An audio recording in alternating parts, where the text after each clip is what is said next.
Hi there. We're continuing our journey through the book of Proverbs. We're in Proverbs chapter 2 and reading from verses 16 to 22.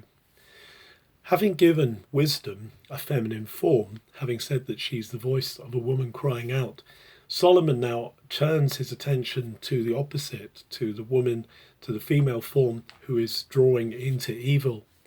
Solomon himself had many foreign wives, and it maybe he's speaking out of his own experience about the fact that his son needs to avoid going after foreign women because they lead into trouble. Particularly here when he's talking about, he's not just talking about foreign in terms of other nations, but he's talking about those who are not a wife, those who are maybe an adulteress, those who are a seductress, who want to lead men into trouble, particularly in the pagan religions.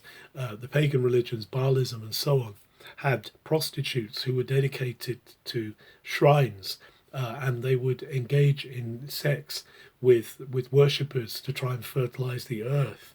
And so Solomon will have all of these things in mind when he is counseling his son not to go after the foreign woman. He says her house is the entrance to a downhill path into death, and her ways go to the place of the dead. He's saying shun her, move away from her. Don't go down those paths, because this will lead you into breaking covenant with God. We might say Solomon knows plenty about that. Solomon himself, who seems to have been obsessed with women, who had so many wives and so many concubines, so many mistresses.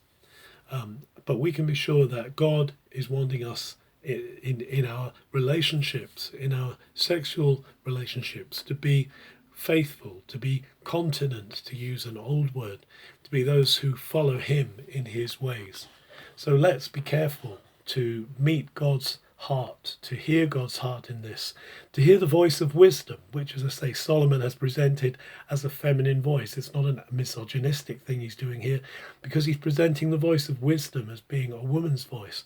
Let's listen to that beautiful voice of wisdom based in the fear of God, and reject the voice that would pull us into a place of temptation and downhill decline into death. Have a good day.